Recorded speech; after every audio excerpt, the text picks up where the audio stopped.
Человеку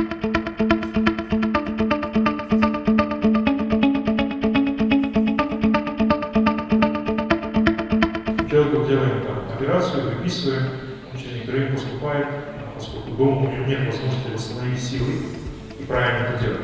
Все это нужно делать под контролем соответствующих специалистов, ну и элементарно даже лечебная физкультура, массаж, физиотерапия, упражнения и так далее.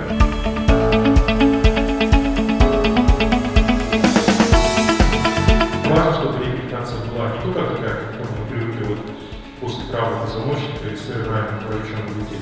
Реабилитация важна именно для, грубо говоря, здоровых людей, да, которые получили какую-то внезапную травму или болезнь, поскольку таких случаев гораздо больше, и они важнее, поскольку именно они влияют на качество жизни, на продолжительность жизни основной массы населения.